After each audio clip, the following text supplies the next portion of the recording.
మీకు తెలుసా, దేవతలు భయపడేంత శక్తివంతుడు కానీ దానగుణం వలన భక్తుల హృదయంలో స్థానం సంపాదించుకున్న రాజు ఎవరు?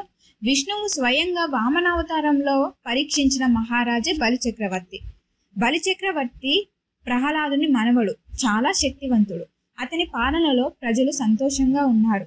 కానీ అతడు దేవలోకాన్ని జయించడంతో దేవతలు భయపడి విష్ణువును ప్రార్థించారు. అప్పుడు విష్ణువు వామనావతారంలో బలిచక్రవర్తి యజ్ఞం చేస్తున్నప్పుడు యజ్ఞమండపం దగ్గరికి చేరుకుంటాడు. వామనుని చూసి బలిచక్రవర్తి గౌరవంతో లేచి ఆయనకు ఆతిథ్యం ఇస్తాడు. స్వామి, మీరు ఇక్కడికి రావడం మా అదృష్టం. మీరు ఒక బ్రాహ్మణుడు. యజ్ఞమండపానికి వచ్చినప్పుడు ఖాళీ చేతులతో వెళ్ళకూడదు. ఏది కావాలో చెప్పండి, ఏది అడిగినా నేను ఇస్తాను. అప్పుడు వామనుడు అంటాడు, మహారాజా, నాకు 3 అడుగుల భూమి చాలు, అంతకంటే ఎక్కువ అవసరం లేదు. బలిచక్రవర్తి వెంటనే అంతేనా, ఖచ్చితంగా ఇస్తాను అని అన్నాడు. కానీ గురువు శుక్రాచార్యుడు అడ్డుపడి చెప్పాడు, రాజా, ఇతనే విష్ణువు నిన్ను పరీక్షించడానికి వచ్చాడు.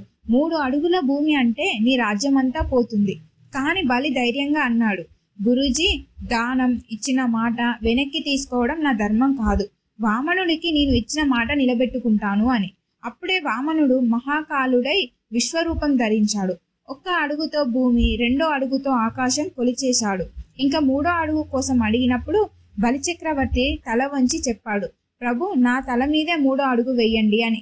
విష్ణువు బలిచక్రవర్తిపై పాదం ఉంచి అతనిని పాతాళంలోకి పంపాడు.